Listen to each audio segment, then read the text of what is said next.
आज बड़ा हर्ष का विषय है कि आप सभी लोगों को श्रीमद् भागवत महापुराण श्रवण करने को प्राप्त हो रही है। ये भागवत प्राप्त करने के लिए जन्म जन्मांतर लग जाते हैं। भाग्योदेन बहुजन्म समर्जितेन, बड़े भाग्यों से ये भागवत प्राप्त होती है। सत्संग मम चलवते पुरुषो यदा में, सत्संग तब प्राप्त होता है जब बड़े ही भाग्य उदय होते हैं, जन्म जन्मांतरों के भाग्य उदय होते हैं, तब श्रीमद् भागवत महापुराण श्रवण करने को प्राप्त होती है।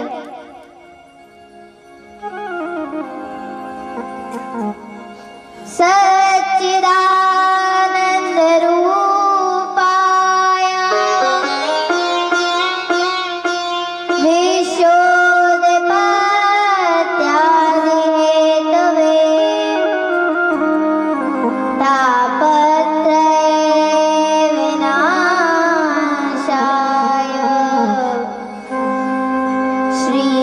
श्रीकृष्णाय वयं नमः।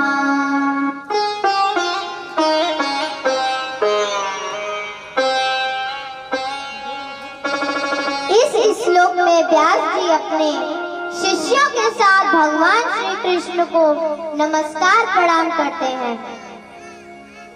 भगवान का स्वरूप क्या है इस बारे में बताते हुए व्यास जी लिखते हैं, सच्चिदानंद रूपाय। वह परमात्मा भगवान श्री कृष्ण का स्वरूप सच्चिदानंद है। वह सत स्वरूप है, चित स्वरूप है और आनंद स्वरूप है। सत्य का अर्थ होता है तीनों कालों में जिसकी सत्ता एक जैसी रहती हो, अर्थात जैसा सृष्टि के पहले था वैसा ही सृष्टि के बाद भी रहेगा। अर्थात भूत भविष्य एवं वर्तमान तीनों कालों में जिसकी सत्ता एक जैसी रहती हो। गोस्वामी जी भी मानस में लिखते हैं, ओ जासु सत्यता ते जड़ माया, बासु सत्य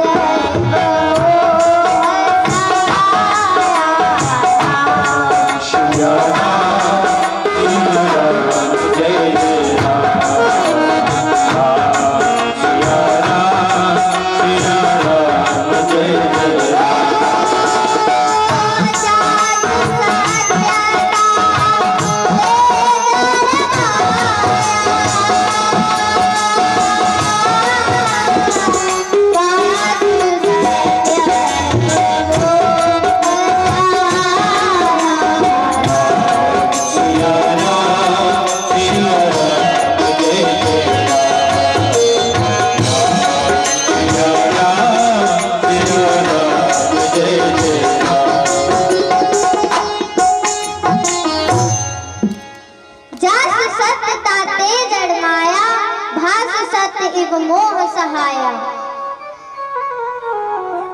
वह परम ब्रह्म भगवान का, भगवान श्री कृष्ण का स्वरूप चित्त भी है, वह चित्त स्वरूप भी है।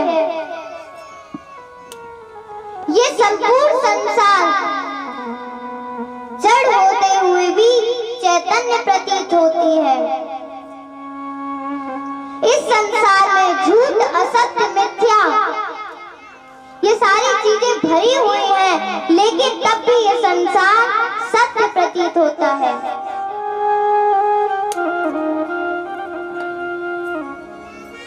ये संपूर्ण शरीर जड़ होता है, पर इसमें आत्मा चैतन्य होती है। जब प्रभु श्री राम ने इस धरती पर अवतार लिया था, तो गोस्वामी जी वर्णन करते हैं कि हे प्रभु,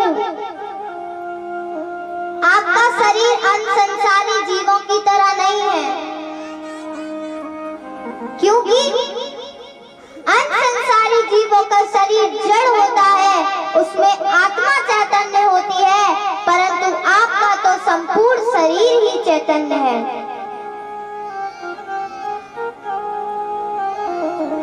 संपूर्ण चराचर जगत में उस परमात्मा की ही चैतन्य सत्ता व्याप्त होती है। आनंद, वह परम ब्रह्म परमात्मा आनंद स्वरूप है, वह आनंद का सागर है, क्योंकि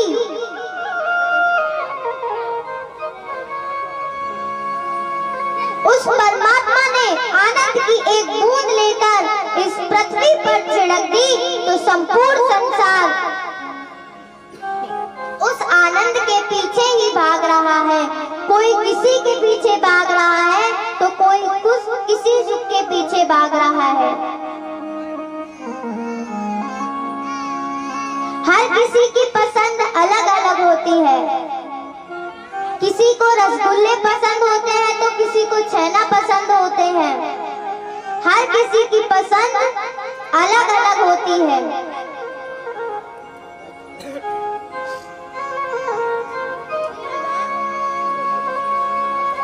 गोस्वामी जी भी मानस में लिखते हैं,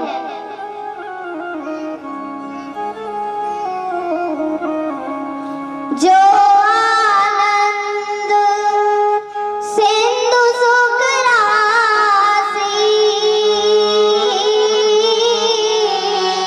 स्वीकरते त्रैलोक सुपासी।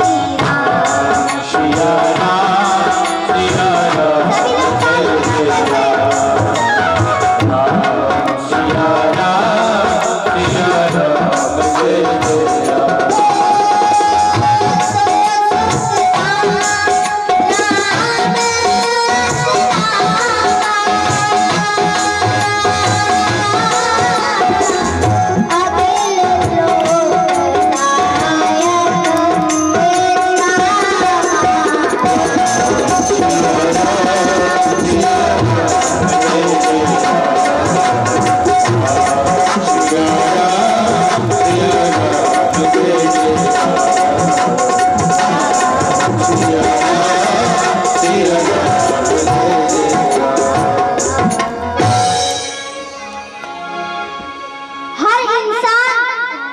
हर मनुष्य किसी न किसी सुख के पीछे भाग रहा है।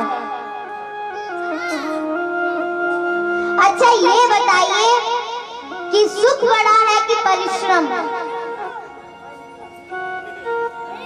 ऐसे ही एक बार की बात है, सुख और परिश्रम में बहस हो गई कि मैं बड़ा हूं, मैं बड़ा हूं।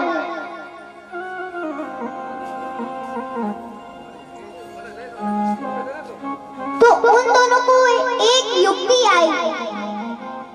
शिव ने कहा चलो क्यों ना धरती पर चला जाए, वहीं पे हम दोनों अपनी परीक्षा लेंगे। तो परिश्रम बोला चलो। तो जब सुख और परिश्रम धरती पर आए तो उन्होंने देखा कि एक भिखारी बैठा हुआ था, वह सबसे भीख मांग रहा था। तो सुख बोला कि पहले तुम मेरा चमत्कार देखो कि मैं अभी इसे भिखारी से कैसे धनवान बनाता हूं। परिश्रम बोला चलो देखते हैं। तो सुख ने अपना भेष बदला और एक पोटली में सोने के सिक्के रखकर वहीं पे रख दिए और वह वहां से चला गया। जब उस भिखारी की उस पर नजर पड़ी तो उसने वो पैसे लिए और जाकर के अपने लिए कुछ खाने का सामान ले आया।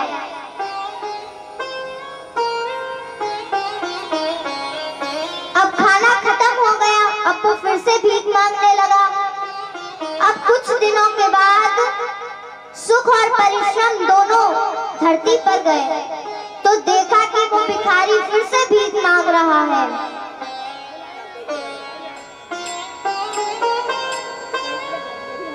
तो अब की बार सुख ने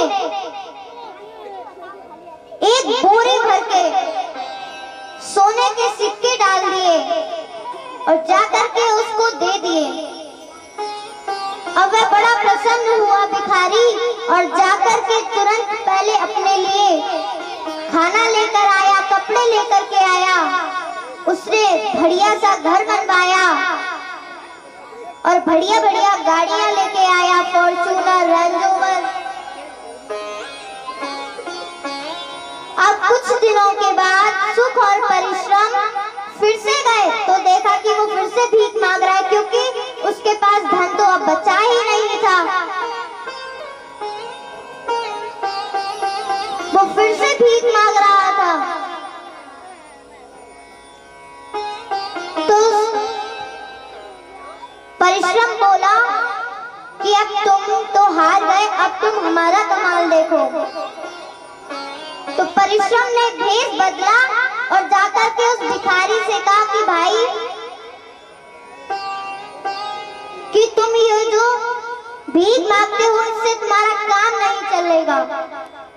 ऐसा करो, सामने जो खेत पड़ा है उसमें जाकर के कुछ मेहनत करो। जब कुछ फसल उगाओगे तो खेत का मालिक तुम्हें पैसे देगा। और वैसे भी तुम इतने हट्टे कट्टे इंसान हो, यहाँ पे पड़े ही रहते हो, कुछ मेहनत कर लो जाके। तो जब उस भिखारी ने परिश्रम की बात सुनी तो वह तुरंत दौड़ करके गया और खेत में काम करने लगा और उसने बहुत बढ़िया फसल उगाई। और जब उस फसल को उस खेत के मालिक ने देखा तो वह बड़ा ही प्रसन्न हुआ और उसने उस मालिक ने उस भिखारी को कुछ पैसे दिए। अब ऐसे ही करके धीरे धीरे पैसे जोड़ करके वह भिखारी से अब धनवान बन गया। अब उसके पास 4-4 खेत हो गए।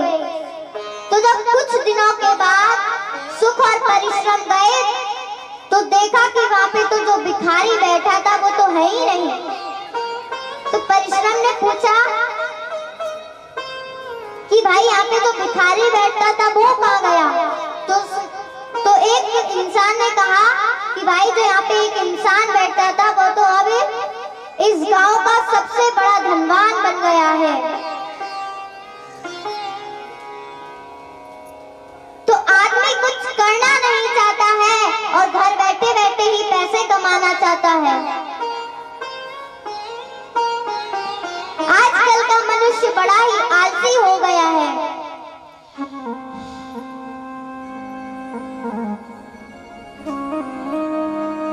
विश्वोत्पत्त्यादि हेतवे इस संपूर्ण सृष्टि की उत्पत्ति, पालन एवं संहार वह परब्रह्म परमात्मा ही करता है।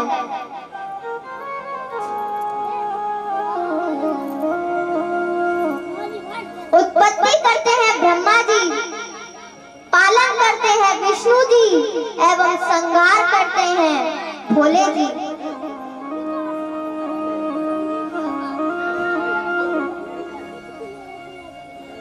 कभी कभार आप लोगों के मन में ये प्रश्न उठते होंगे कि हम भगवान की पूजा क्यों करें, भगवान की सेवा क्यों करें, भगवान का कीर्तन क्यों सुने, भगवान की भागवत क्यों श्रवण करें। कभी कभार आपके मन में ये प्रश्न उठते होंगे। तो इसका अर्थ ये है कि सूक्ष्म जीवों से लेकर के ब्रह्मा तक की रचना वह परमात्मा ने की है। ये जो सुंदर सुंदर प्रकृति है इसको उस परब्रह्म परमात्मा ने ही रचा है। उस परमात्मा ने ही ये सुंदर पेड़ पौधे फल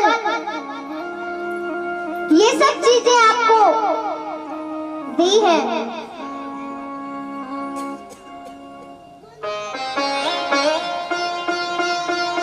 एक भक्त भगवान से कहता है,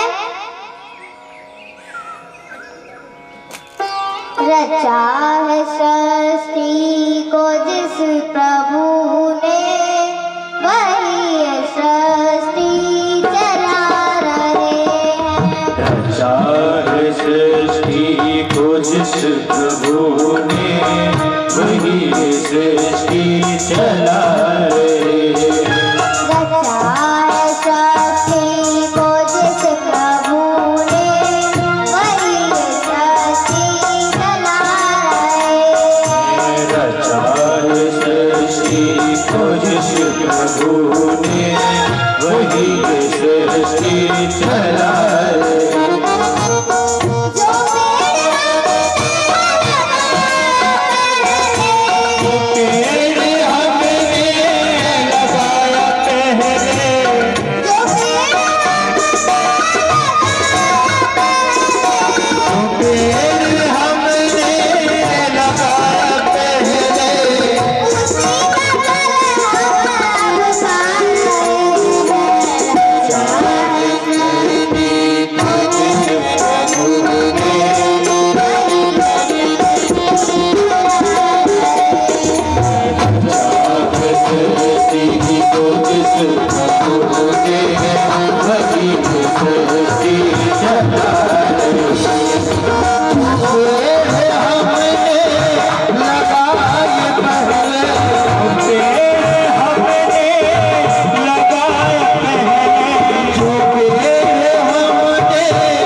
सृष्टि चला